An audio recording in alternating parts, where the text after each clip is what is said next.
नमस्कार सर, बहुत बहुत स्वागत है आपका। नमस्कार अंजू जी। आपको और आपके दर्शकों को मेरी तरफ से नए साल की आने वाले नए साल की बहुत बहुत बधाई हो। और 2005 विदा, आज लास्ट डे है। और हम भारत ने बहुत कुछ देखा, हम सब ने बहुत कुछ देखा इस साल। ऑपरेशन सिंदूर भी हुआ, पहलगाम भी हुआ, और आपने देखा किस तरह से डॉक्टरों का मॉड्यूल निकला। और भारत के आगे सामने बहुत सारे चैलेंजिंग हैं, लेकिन जिस तरह से भारत इसको फेस कर रहा है, मैं समझता हूं इससे बढ़िया नहीं हो सकता। बिल्कुल सही कह रहे हैं सर। 2026 में भी भारत अपनी सुरक्षा के लिए, अपनी सिक्योरिटी के लिए बहुत ही सख्त कदम उठाने वाला है। और सबसे पहले जो सवाल मैं आपसे पूछने वाली हूँ वो ये है कि डोडा डिस्ट्रिक्ट में जो गांव के लोगों को वेपन कैसे चलाया जाए, सेल्फ डिफेंस कैसा किया जाए, ये सबकी जो ट्रेनिंग दी जा रही है जिसमें महिलाएं भी शामिल हैं, सर इसको कैसे देखा जाए? क्या ये माना जाए कि 26 जनवरी के मद्देनजर कोई बड़ा खतरा जम्मू कश्मीर पर मंडरा रहा है जिससे निपटने की तैयारी हो रही है आर्मी द्वारा? अंजू जी, ऐसा 20 जनवरी और 15 अगस्त जब भी आता है तो पाकिस्तान की जो एजेंसीज हैं वो they look for some major action, लेकिन हर बार ये विफल होते हैं। तो इस बार भी विफल होंगे, मुझे इसमें कोई शक नहीं है। लेकिन हमारी अपनी तरफ से तैयारी रहनी चाहिए। और ये बहुत खुशी हुई मुझे, मैंने इनफैक्ट आज इस पे ट्वीट भी किया, बहुत खुशी हुई देख के कि इंडियन आर्मी और हमारी जे के पुलिस इनको ट्रेनिंग दे रहे हैं। वीडीसी, आप जानती हैं डोडा का जो एरिया है उसमें जो गंडोह तहसील है, गंडोह का जो इलाका है भद्रवाह के में आता है, ये डोडा के भद्रवाह में। तो गंडोह जो है ये हिमाचल से एरिया मिलता है। और पीछे वहां टेररिस्टों की मूवमेंट देखी गई थी कुछ अरसा पहले, और उससे इनफैक्ट अलर्ट किया गया था हिमाचल को भी, क्योंकि वो बिरान एरिया, जंगल है, काफी घना ऊंचाई पे है। तो वहाँ लोग जो है, वहाँ सड़कें इतनी नहीं है, कनेक्टिविटी नहीं है, तो लोग भगवान के भरोसे होते हैं। तो इसलिए बहुत जरूरी है कि वहाँ वीडीसी होनी चाहिए, उनके पास हथियार हो। हमारे यहाँ के लोग बहुत बहादुर हैं अंजू जी। मैं बताना चाहूंगा आपके दर्शकों को, ये जो डोगरा बेल्ट है ना, पूरा ही जम्मू जी। प्रोविंस को हम डोगरा बेल्ट बोलते हैं। हालांकि कुछ लोग भद्रवाही बोलते हैं, कोई किश्तवाड़ी बोलते हैं, वो they are resembling Kashmiri, obviously influence है वहाँ की। लेकिन by and large Jammu region को डोगरा रीजन माना जाता है। जम्मू रीजन जो है, Dogras are known for valour, आप जानती हैं, बहुत बहादुर लोग हैं। और इसी बात को देखते मैं, भगवान ने मुझे इस सबब के लिए यूज किया। ये विलेज डिफेंस कमेटी, जिनको आजकल विलेज डिफेंस गार्ड बोलते हैं, इसकी शुरुआत एक्चुअली 1995 में हुई थी। दर्शकों को बताना चाहता हूं आपके माध्यम से, जब बहुत ज्यादा टेररिज्म था जम्मू की पहाड़ियों में, डोडा, किश्तवाड़, भद्रवाह, बनिहाल, उधमपुर का डिस्ट्रिक्ट, ये माहौर तहसील, रजौरी, पुंछ, इस सारे इलाके में टेररिस्ट भर गए थे। और उनका वही प्लान था, जिस तरह उन्होंने कश्मीर से कश्मीरी हिंदुओं को, कश्मीरी पंडितों को भगा दिया था, आईएसआई का वही प्लान था कि जम्मू के पहाड़ी इलाकों से भी माइनॉरिटीज को भगाया जाए। लेकिन ईश्वर जो करता है हमेशा अच्छा होता है, आप जानती हैं। और एक एक दिन मुझे मैसेज आता है, एक बागनकोट गांव है जो आजकल रियासी डिस्ट्रिक्ट है, उन दिनों ये सब डिवीजन होती थी हमारी उधमपुर डिस्ट्रिक्ट की। तो वहां से मैसेज आता है कि रिमोट एरिया है बागनकोट, वहां हमारी पुलिस पोस्ट थी, उस पर हमला हुआ था और 2 वहां के निहत्थे सिविलियन को मार दिया। लेकिन वो इतने बहादुर लोग थे, उन्होंने कुल्हाड़ी और गड्डासा, जिसे लकड़ी और घास काटते हैं, उससे लड़ाई की। और जब मैं मौके पे गया तो उन्होंने कहा कि हमने 2 टेररिस्टों को मार दिया। तो मैंने कहा बॉडीज कहाँ हैं? कहते वो हमारे से घोड़ा छीन के लेके और पहाड़ों से चलते हुए कश्मीर की तरफ चले गए। तो मुझे लगा कि बड़े बहादुर लोग हैं, उधर से AK-47 चला रहे हैं टेररिस्ट, और ये लोग इनके पास कुछ गंडासा भी नहीं। भी है। उन्होंने कहा कि सर, अगर हमारे पास 303 राइफल भी हो, हमारे पास 12 बोर भी हो, तो हम इनका लाशें बिछा सकते थे। तो मैंने कहा आपके पास 12 बोर नहीं है? कहते हमें कोई लाइसेंस नहीं देता। तो मैंने उसी वक्त ऊपर से परमिशन लेकर पुलिस हेडक्वार्टर से, इन्होंने 10 राइफलें मांगी, तो मैंने इनको 10, एक ये जो 303, उन दिनों हमारे पास 303 राइफल होती थी, पुलिस लाइन उनको दे दी।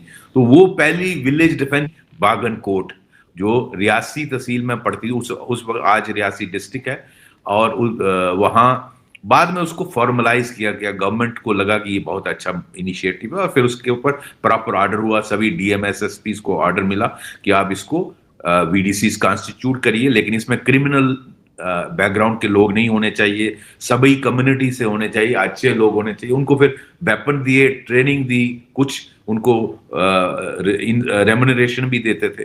तो this is how village defence committees came into existence, और उसने रेवोल्यूशन लाई। उसकी वजह से जो पाकिस्तान का प्लान था यहाँ से माइनॉरिटी हिंदूज को भगाने का, वो विफल हो गया। और हालांकि बहुत सारे लोग वहां से डर के मारे नीचे आ गए थे, लेकिन ये लोग डटे रहे। वीडीज रात रात पर, इनफैक्ट इनका इस पे पिक्चर बननी चाहिए, रात रात पर एनकाउंटर टेररिस्टों से ये करते थे, जब तक रीइंफोर्समेंट आर्मी की, सीआरपी या पैरामिलिट्री की या पुलिस की पहुंचती थी। क्योंकि ये पहाड़ी इलाके में क्या है कि एक सड़क है, आपको बाकी पैदल चलना है, तो 10-10 किलोमीटर पैदल चलना है, तो वहां गाड़ी तो आ नहीं सकती, तो फोर्सेस हर गांव में तो है नहीं, एक इस पहाड़ी पे गांव है, एक इस पहाड़ी पे, तो लोग जो हैं उन पर हमला करते थे, टेररिस्ट मैसेकर करने के लिए हिंदुओं का। लेकिन उनके पास वेपन देने से उनको सेल्फ कॉन्फिडेंस, और कई बार वो मारे गए बिकॉज उनका एम्युनिशन खत्म हो गया। हम 50 ही राउंड देते थे, तो अगर 5 राइफलें दी तो 50 × 5 250 राउंड है, वो खत्म हो गए, तो टेररिस्ट उन पर उनको ओवररन करके मार देते थे, उनके वेपन छीन लेते थे। तो इतनी बहादुरी से लोगों ने इन पहाड़ियों में डोडा की, रजौरी पुंछ की, वार्ड की, भद्रवा की, और तहसील रामबन की, और इसका ये जो हमारा माहौर तहसील है, इतना बहादुरी से लड़े हैं। इस पर पिक्चर बननी चाहिए, इस पर इनफैक्ट कोई वो जो सीरीज क्या बोलते हैं उस पे बनने चाहिए। आप वो इतना देशवासियों को लगे कि हमारे लोगों ने कितनी लड़ाई की इनसे, और बहुत सारे मारे गए, बहुत सारे जख्मी हो गए पैराले। तो वीडीसीज का वैलर बहुत महत्व रखता है, और मुझे खुशी है कि आपके होम मिनिस्टर साहब ने इनको वेपन अपग्रेडेशन के लिए ऑर्डर दे दिए हैं।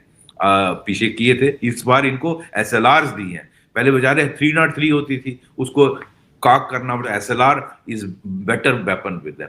तो इनको ये बहुत अच्छा मूव। बाकी 26 जनवरी जब आती है तो नेचुरली अलर्ट रहना है, और कभी हो सकता है इनका मैसेकर करने कोई आ जाए, तो इनको आर्म करना, ट्रेनिंग करना, इनको हथियार को साफ सुथरा करना, खोलना जोड़ना, इनको टैक्टिक्स दिखाना, अपने आप को कैसे बचाना है, टेररिस्टों को कैसे घेरा मारना है, कैसे आपने पुलिस या आर्मी या जो भी नियरेस्ट यूनिट है उसको इन्फॉर्म करना, ये ट्रेनिंग बहुत जरूरी है। जी सर, और सबसे इम्पोर्टेंट बात ये कि महिलाएं भी हैं, मैंने तस्वीरें देखी जिनमें महिलाओं को भी ट्रेनिंग दी जा रही है।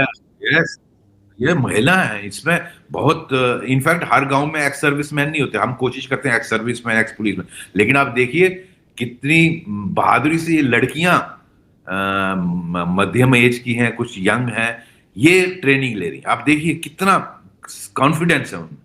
वरना कई बार एक समय था लोग वेपन लेने से इनकार कर देते थे कि ये वेपन लेंगे तो हम लिस्ट में, हम नजर में आ जाएंगे और हमें मार देंगे टेररिस्ट। तो ये कितनी बहादुरी की बात है। ये आपको बॉलीवुड को दिखता नहीं। आई एम सॉरी, आपके जो फ्रॉड लोग हैं बॉलीवुड के, या ये चीजें नहीं देखते, इस पे पिक्चर नहीं बनाएंगे। बस वो झूठी राक की लेडी और आईएसआई का मर्द का वो दिखाएंगे, झूठा फ्रॉड लव। कौन सा लव? आईएसआई तो भारत को तोड़ने के लिए लगी हुई है, भारत में जिहाद करने में लगी हुई है, भारत को गजवा हिंद करने में लगी हुई है। तो ये कौन सा लव है? ये बकवास झूठा फ्रॉड, ये जो बॉलीवुड आपको दिखाता है हमारे लोगों को, ये दिखानी चाहिए असली। देखो लड़कियां कैसे हथियार उठा के ट्रेनिंग ले रही हैं, और मैं समझता हूं इनकी ये पूरे देश को इसको रिकॉग्नाइज करना चाहिए। सर, धुरंधर जैसे फिल्म से कितने लोगों को मिर्ची लगी हुई है। सारा इकोसिस्टम जो है ना वो हिल गया। इनको पता लगे कि धुरंधर कैसे सच्चाई दिखाता है, रिसर्च बेस्ड है वो, और बहुत बढ़िया। उसने भारत के अंदर भी जो इकोसिस्टम है उसको भी हिला दिया।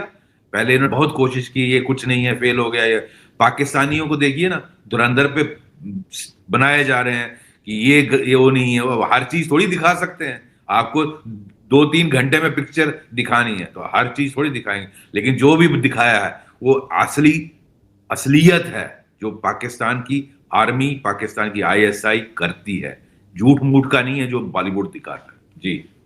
और सर अब तो गलवान पर भी फिल्म आ रही है, उसको लेकर तो चाइना के ग्लोबल टाइम्स में लिखा जा रहा है कि ये सच नहीं दिखाया जा रहा है। देखिए जिस तरह का वहां चाइना को मुंह तोड़ जवाब दिया, और खासकर जो कमांडिंग अफसर थे संतोष बाबू, लेट संतोष बाबू कर्नल साहब, और उनके साथ उनके जो साथी थे, उन्होंने किस बहादुरी से, वो 16 बिहार रेजिमेंट के थे और उनको परमवीर चक्र मिला।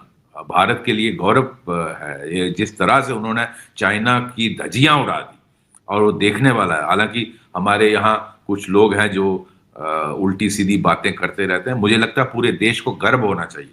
उन्होंने, संतोष बाबू कर्नल साहब ने और उनके साथियों ने जिस तरह से चाइनीज ट्रूप्स को, और उस वक्त उनकी पिटाई की, उनको जिस तरह से एक रिपोर्ट के मुताबिक उनके चाइना के कोई 40 से 50 लोग मारे गए, जो इंडिपेंडेंट सोर्सेज, हालांकि चाइना एडमिट नहीं करता है, तो नेचुरली मिर्ची लगेगी, क्योंकि ये ऐसे जो हर्ट करता है चाइना को, और भारत के लिए गौरव है। तो ये बड़ी सी पिक्चर है, तो खुशी है कि थोड़ा जो बॉलीवुड का इकोसिस्टम है वो सीधी लाइन पे आने लगा, क्योंकि वो हमेशा एंटी इंडिया और एंटी सनातन भारत के खिलाफ हमेशा प्रोपेगेंडा पे काम करते थे। थोड़ा ड्रामेटाइज की होगी फिल्म, बिकॉज जहां सलमान खान होते हैं तो ड्रामेटाइज थोड़ा ज्यादा होता है, बट अच्छा टॉपिक है और मुझे खुशी है कि इस पर बना रहे हैं। जी सर इस फिल्म को देखने के बाद तो वो जो चीनी प्रेमी हैं इस देश में, जिन्होंने गलवान को लेकर कहा था हमारे सैनिक पिट रहे हैं, उनको भी तो उनको मिर्ची बड़ी लगेगी। बहुत मिर्ची लगेगी, आप देखिए ना, आने दीजिए। और 2026 में धुरंधर का भी पार्ट 2 आने वाला है, आई एम टोल्ड जनवरी फरवरी में वो आने वाला, और इधर से गलवान पे पिक्चर आ जाएगी, तो उनकी तो मुझे तरस ही आता कि उनका क्या होगा।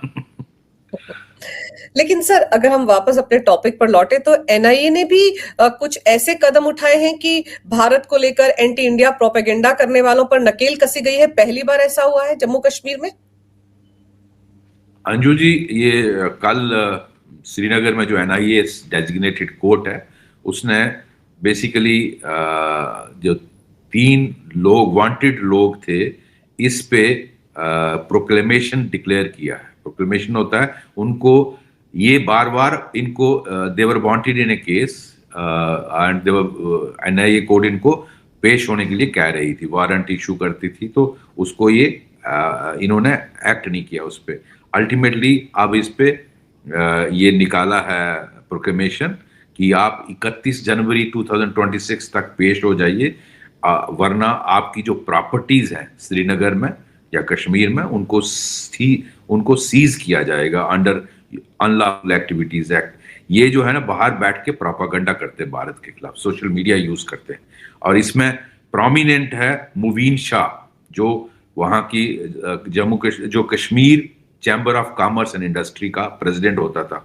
और इसके साथ एक अशाई है, और एक उसको टोनी, निक नेम से टोनी अशाई बोलते हैं, वो भी श्रीनगर का रहने वाला है। ये दोनों यूनाइटेड स्टेट्स में आजकल रहते हैं, और रिफत वानी है जो कुपवाड़ा का है, वो आजकल जर्मनी में है। तो इनके खिलाफ नोटिफिकेशन, ये जो प्रोक्लेमेशन निकाला है, इसका मतलब अगर ये 31 जनवरी तक पेश नहीं होंगे तो इनकी प्रॉपर्टी सीज की जाएंगी। देखिए, ये पहले वाला भारत नहीं है। ये लोग सोचते थे कि इन भारत से भाग जाओ, जो मर्जी करो, आप अमेरिका, यूरोप, कनाडा, दुबई चले जाओ तो भारत कुछ नहीं है। वो वाली बात अब खत्म हो गई। अब जो अमित शाह साहब ने नए जो चेंजेस लाई हैं ना लॉ में, उसमें those who run away from this country, उनके खिलाफ भी यहाँ कार्रवाई हो सकती। पहले वो नहीं होती थी, इट वाज डिफिकल्ट, एंड अब इनको मजबूर किया जाएगा, नहीं तो इनकी प्रॉपर्टी सीज की जाएगी, तो वो बहुत बड़ा झटका लगेगा। वरना ये लोग सोचते थे हमें भारत टच नहीं कर सकता, अब वो भारत नहीं है, ये इनको पता लगना चाहिए। अगर आप बाहर भाग के बाहर आप आईएसआई का प्रोपेगेंडा चलाओगे हमारे देश के खिलाफ, तो हम आपकी गर्दन से पकड़ेंगे, आपको लाएंगे घसीट कर, and this is what NIA court is doing. बहुत बढ़िया सर, ये जो टोनी अशाय है, इसका तो बॉलीवुड से बड़ा लेना देना है। इसने तो बहुत सारे लोगों के साथ बाहर में, दुबई में, यूएई में बहुत से बॉलीवुड के स्टार्स ने इन्वेस्टमेंट किया हुआ है। ये तो अपने आप को बहुत बड़ा कारोबारी बताता है। तो इसकी नकेल हाँ कसेगी तो इसके साथ-साथ बहुत से बॉलीवुड के स्टार्स की भी नकेल कसने के दिन आ गए। हाँ हाँ हाँ, ये बहुत पैसे वाला है, और ये बहुत सारों की इन्वेस्टमेंट इसने इसके पास है, और बहुत पैसा उसको, ये बॉलीवुड से कनेक्शन है। जो जो लोग इसके साथ कनेक्टेड होंगे, कुछ उगलेगा ना जब हाथ में आएगा, तो इसको ये सारे राज बताने पड़ेंगे। ये क्या क्या करता है, कौन इसको फंड करता है, इसके पीछे क्या क्या वो है, उन सबको ये जो है पूछताछ होगी, और इनको नंगा किया जाएगा इस देश के खिलाफ जो कार्रवाई करते हैं और इनके कनेक्शन है। तो बॉलीवुड वाले भी जो कनेक्टेड होंगे, उनको भी पेचिस लग रहा होगा। जी। सर, जैसे आपने कहा ना कि पहले ये संभव नहीं हो पाता था, अब तो ये है कि जैसे इनके खिलाफ ये नोटिस जारी हुआ है और यहाँ पर अगर इनको सजा का ऐलान हो जाता है, तो वो सारे दस्तावेज उस कंसर्न देश में भेजे जाएंगे जहां पर ये रहते हैं। तो जब वहां पर इस तरह के पोस्टर लग जाएंगे कि ये भारत का गुनहगार है, इसको सजा मिली हुई है, तब इनकी दिक्कतें बढ़ेंगी। फिर तो इनका वो प्रत्यार्पण में भी आसानी होगी। एब्सोल्युटली, यही यही चेंज आई है। अब जो नए हमारे नया लॉ पार्लियामेंट ने पास किए जो 3, उसमें क्रिमिनल प्रोसीजर कोड में भी चेंज लाई है, एविडेंस एक्ट में भी, आईपीसी में भी। अब उनको उसमें ये प्रोविजन रखे हैं, और अनलॉफुल एक्टिविटीज एक्ट तो है ही है, लेकिन अब इनको डेजिग्नेट किया जाएगा वांटेड क्रिमिनल्स बाय इंडिया।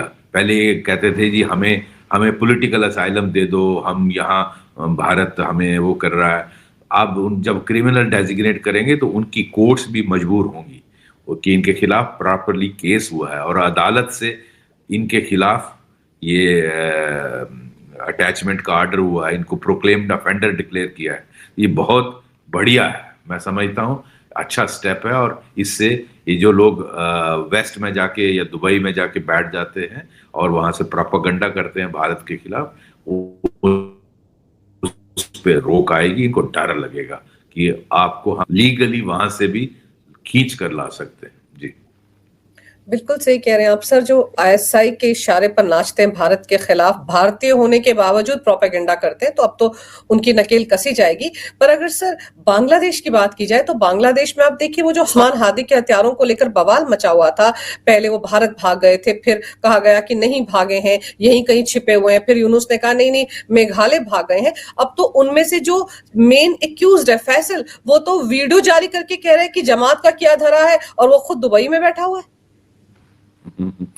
मुझे लगता है ये सबसे बड़ा तमाचा है यूनस में। यूनस क्या कर रहा था कि हादी की जो हथियारे हैं, वो ये बोल के कि भारत में भाग गया, और भारत उसको उस बेसिकली उसका एजेंडा यही है कि पूरे बांग्लादेश को भारत के खिलाफ किया जाए। जितना खिलाफ करेगा उतना गुस्सा वहां के हिंदू माइनॉरिटीज पे और बाकी माइनॉरिटीज पे वो उन पर, क्योंकि भारत का कुछ बिगाड़ नहीं सकते, तो माइनॉरिटीज पे अत्याचार करते हैं, उनकी लेडीज का रेप करते हैं, उनकी घर बंद करके आग लगाते हैं। बड़ी आपने 2 दिन पहले देखा कई घरों को बंद करके आग लगा दी, बड़ी मुश्किल से वो अपनी जान बचाए, टीन छत की निकाल के। कईयों को जबरदस्ती रिजाइन करा दिया। तो ये जो रेडिकल्स हैं, इनको भारत के खिलाफ भड़काता है जमात इस्लामी को। अब तो इसने कह दिया कि जमात ने मारा है, तो इन रेडिकल्स ने मारा है, और यूनस का सारा बेइज्जती हो गई ना, जो बकवास वो कर रहा था यूनस, और भारत को और भारत के मीडिया को ब्लेम करता है। जो अत्याचार हो रहा है माइनॉरिटीज पे, तो यूनस कहता है ये भारत का मीडिया घड़ता है। वाह, क्या, how can you deny these live videos? ये मीडिया पे ब्लेम कर दो, भारत पे ब्लेम कर दो। तो इस तरह की वो उसकी हरकतें हैं। मुझे लगता है उसको एजेंडा ही यही दिया है कि भारत के खिलाफ ये सारी गतिविधियां की जाए, और रेडिकल्स को इनफैक्ट यूनस तो बेसिकली चाहता ही नहीं था इलेक्शन, अगर आप मेरे से पूछें। इसीलिए उसने हादी की डेथ, ये जो मर्डर है, चाहे रेडिकल्स को यूज करके किया है या किसने किया है, लेकिन मुझे लगता है यूनस चाहता नहीं है इलेक्शन, उसको मजबूर किया जा रहा है। और भगवान करे इलेक्शन हो जाए। हालांकि भारत को ज्यादा फायदा होने वाला नहीं है, क्योंकि जो ऐसी शेख हसीना की पार्टी थी उसको बैन किया है, जो थोड़ी बहुत भारत, हालांकि उसके भी रीजन में कोई माइनॉरिटीज जब से बांग्लादेश बना है माइनॉरिटीज सेफ नहीं है, लेकिन यूनस ने के आने से फर्क ये पड़ गया, अब टोटल लॉलेसनेस। अब पहले थोड़ा बहुत डर था कि पुलिस पकड़ लेगी, अदालत में पेशी हो जाएगी, अब तो जिसको मर्जी आप ब्लास्फेमी का, अगर मैंने किसी को 2 करोड़ टका देना है, तो अगर मैं नहीं देना चाहता तो उस पर ब्लास्फेमी का ब्लेम डाल दो, लोग मिलके उसको लिंच कर देंगे, मार देंगे। मेरा 2 करोड़ जो मैंने देना जरूरत नहीं है। अगर मुझे किसी से दुश्मनी है तो ब्लास्फेमी का चार्ज लगा दो। अच्छा, पुलिस बिल्कुल इनफेक्टिव हो गई है। जब पिछले साल जो एजिटेशन हुई थी उसमें मेरे ख्याल 400-500 पुलिस वाला मार दिया था। हालांकि रेडिकल लोग जो हैं पिछले कुछ सालों से पुलिस, ब्यूरोक्रेसी और आर्मी, इवन जुडिशरी में बहुत सारे रेडिकल्स आ गए हैं, और उसी का नतीजा है कि माइनॉरिटीज आर सफरिंग। तो कोई जस्टिस की उम्मीद ही नहीं है। अदालतें, मतलब पहले भी अदालतें कोई प्रोटेक्ट नहीं करती थी माइनॉरिटीज को, लेकिन अब इतनी बुरी हालत है कि लॉलेस ने जिसको चाहो जबरदस्ती पकड़ के, अगर आप किसी प्रोफेसर को पसंद नहीं करते, डॉक्टर को, उसको पकड़ो, अगर माइनॉरिटी है तो जबरदस्ती रिजाइन कर दो। मतलब हद ये हो गई कि चीफ जस्टिस ऑफ बांग्लादेश को ये रेडिकल जाते हैं, यहाँ छुरी रखते हैं और गन रखते हैं और बोलते हैं रिजाइन करिए। व्हाट, इसके लिए आया था यूनस कि डेमोक्रेसी नहीं है, इसको ये डेमोक्रेसी बोलते हैं। लेकिन देखिए, हमें हैरानगी की बात यह है कि वेस्ट चुप है। अमेरिका और यूरोप जो सबसे ज्यादा ह्यूमन राइट और लेक्चर देते हैं भारत को डेमोक्रेसी का, यहां हादी के मरने पे सारी एम्बेसीज निकालती हैं, अमेरिका की भी, यूके की भी, फ्रांस, जर्मनी, यूरोपियन यूनियन, सब उसका वो करते हैं। वो कोई बांग्लादेश का कोई ऑफिस होल्ड करता था, प्रेसिडेंट था, प्राइम मिनिस्टर था, है क्या वो? एक radical element, India hater, student leader, उसके लिए आप वो कर रहे हैं। और जिस इनोसेंट को दिन दिहाड़े लिंच करके जला दिया, उस पे एक लफ्ज नहीं बोला किसी ने। This shows their agenda. Even UN human right commission, शर्म आनी चाहिए उनको, उनका नाम ही मेरे ख्याल ह्यूमन राइट कमीशन नहीं होना चाहिए, जिस तरह से उन्होंने अपना बायस्ड वो दिखाया। क्योंकि यूएन ह्यूमन राइट कमीशन भी इस बेस्ट वालों के कहने पे, इशारों पे चलता है। तो इससे दिखता है कि ये बेस्ट का एजेंडा है भारत को घेरने का, जिस एजेंडा की वजह से इन्होंने यूनस जैसे लोग लाए हैं। उनका एक ही काम है कि भारत के खिलाफ एंगर पैदा किया है, लेकिन भारत कुछ नहीं होगा। जो नुकसान है बांग्लादेश हर चीज के लिए डिपेंडेंट है भारत पर, और अल्टीमेटली वहां के लोग, उन्होंने चूज कर लिया है सुसाइडल पाथ। मैंने ट्वीट भी किया था, ये सीरिया बनेगा, इराक बनेगा। आईसिस जैसे अगर आप रवैया रखेंगे, वहां अल-कायदा, आईसिस के लोग वो झंडे लेके चलते हैं वहां। अब पाकिस्तान, मुझे लगता है ईस्ट पाकिस्तान दोबारा बन गया है ये, क्योंकि थोड़ा 71 रेडिकल एलिमेंट तो शुरू से थे, इसमें कोई शक नहीं। ये जमाती, ये जो रजाकार थे, इन्होंने पाकिस्तान आर्मी के साथ दिया जब इनके ही लोगों पर 30 लाख लोगों का कत्ल हुआ 71 में। ये यूएन रिपोर्ट कहती, मैं नहीं कह रहा। और लाखों लेडीज का रेप हुआ उसमें। ठीक है, बहुत सारे हिंदू भी थे, लेकिन बहुत सारे मुस्लिम भी थे। तो बंगाली भाई थे आपके, इन लोगों ने उस वक्त पाकिस्तान आर्मी का साथ दिया। शर्म आनी चाहिए। सर, उस्मान हादी तो वो है ना जो ग्रेटर बांग्लादेश का नक्शा लेकर घूम रहा था। आप सोचिए, उसका साथ इतने सारे देशों ने दिया, और उनकी एम्बेसीज में उसकी मरने के बाद आप देखिए कैसे झंडे आधे झुके रहे, कितना दुख में थे ये लोग उस्मान हादी को लेकर, जो भारत के टुकड़े करने की बातें कर रहा था। लेकिन सर, अभी जो बीएनपी की पूर्व प्रधानमंत्री खालिदा जिया, उनकी मृत्यु हो गई है, उनका बेटा वहां पर आ चुका है, आपको लगता है कोई सिंपैथी वेव मिलेगी बेटे को, तारिक रहमान को? और अब तो वो चाइना भी जा रहा है, चाइना के साथ भी सांठगांठ कर रहा है। तो अगर वो चुनाव जीत जाए तो वो भी तो भारत के लिए खतरनाक है। वही अंजू जी मैं कह रहा था कि भारत को कोई फायदा होने वाला नहीं है, लेकिन हम चाहते हैं कि डेमोक्रेटिक तरीके से वहां इलेक्शन हो, और जो भी इलेक्ट करते हैं। हालांकि तारिक रहमान भी कोई बहुत भारत प्रेमी नहीं है, आप देखिए उसका आते ही अनाउंसमेंट करना, फिर चाइना जाने का प्रोग्राम बनाना। खालिदा जिया भी भारत प्रो पाकिस्तान थी, भारत के साथ बहुत अच्छे रिश्ते नहीं थे, बट फिर भी चूंकि इलेक्टेड थी, डेमोक्रेटली इलेक्टेड थी, तो भारत के साथ नॉर्मल संबंध जरूर रहते थे। आपने देखा होगा पिक्चर जहां मोदी जी उनसे इंटरेक्ट कर रहे हैं, तो वो उनके टाइम पे भी कोई माइनॉरिटीज को कोई सेफ्टी नहीं थी, और वो प्रो पाकिस्तान स्टैंड लेती थी, क्योंकि उनके पति भी उसी आइडियोलॉजी के थे।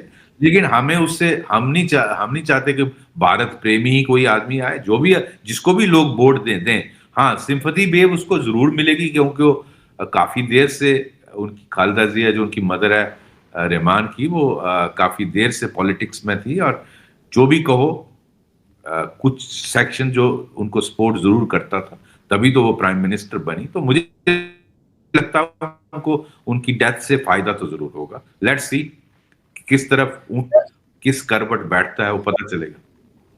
बिल्कुल सर। और दूसरा सर, ये जो भारत और पाकिस्तान के बीच में ऑपरेशन सिंदूर के बाद सीज फायर हुआ था, उसका क्रेडिट अभी तक तो ट्रंप ले रहे थे, अब तो चाइना भी कूद गया कि मैंने दोनों के बीच में शांति करवाई, मेरी पहल थी। ये सब क्या चल रहा है सर? देखिए, जब when you don't call the bluff immediately, तो बहुत सारे लोग क्रेडिट लेने के लिए आ जाते हैं। तो अब मैं भी हैरान हुआ कि चाइना के फॉरेन मिनिस्टर वो क्लेम कर रहे थे, उन्हीं ने स्टेटमेंट दिया कि चाइना ने इसमें मीडिएशन की, जबकि ऐसा कुछ नहीं है। भारत ने स्टैंड हमेशा क्लियर रखा है कि पाकिस्तान ने रिक्वेस्ट किया कि बहुत हो गया, आपने रिलीफ दीजिए, और हम अपनी तरफ से कुछ नहीं करेंगे। तो भारत ने इसलिए ऑपरेशन सिंदूर को थोड़ी देर के लिए रोका है। भारत ने ये नहीं कहा कि ऑपरेशन सिंदूर बंद हो गया है। तो क्रेडिट लेने वाले तो बहुत आ जाएंगे। अब चाइना भी आ गया, पहले एक बुल्ली था डोनाल्ड ट्रंप, और दूसरा बुल्ली आ गया था। Call the bluff of the bully, then they will keep quiet. अगर एक बुल्ली का ब्लफ नहीं कॉल करोगे, तो 10 बुली आ जाएंगे आप क्रेडिट लेने के लिए। I think that's what we should do. जी सर, मजेदार तो यह है कि जो चाइना हथियार दे रहा था पाकिस्तान को, जो उनको लोकेशंस बता रहा था कहां कहां से अटैक हो सकता है, इस तरह की पिक्चर्स सामने आई, सैटेलाइट इमेजेस सामने आई, वो चाइना कह रहा है कि हमने मेडिएशन करवाई। तो आप सोचिए कि किस तरह का झूठ चाइना परोस रहा है, मौके का फायदा उठा रहा है।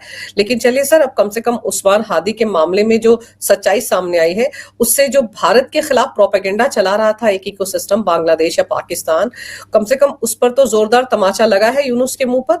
और जो ट्रेनिंग डोडा में महिलाओं को दी जा रही है हथियार चलाने की, वो ट्रेनिंग भी कुछ सोच समझ कर दी जा रही है। और ऐसा लगता है मुझको कि हो सकता है किसी तरह का कोई अंदेशा या किसी तरह का कोई खुलासा हुआ हो कि आने वाले वक्त में पाकिस्तान वहां से कोई हिमाकत कर सकता है, और शायद बाकी और जिलों में भी इस तरह से जो विलेज डिफेंस गार्ड्स हैं उनको इस तरह की ट्रेनिंग दी जाए। और सबसे अच्छी बात यह है सर कि 95 में आपने ये पहल की थी, अब आप देखिए कि उसको आर्मी आगे बढ़ा रही है, तो अपने आप में ये बहुत बड़ी बात है। आपने सर समय निकाला, बड़े ही विस्तार से इस विषय पर अहम जानकारी मेरे दर्शकों को दी, आपका बहुत बहुत धन्यवाद। नमस्कार। भारत माता की जय, वंदे मातरम, जय हिंद। भारत माता की जय, वंदे मातरम।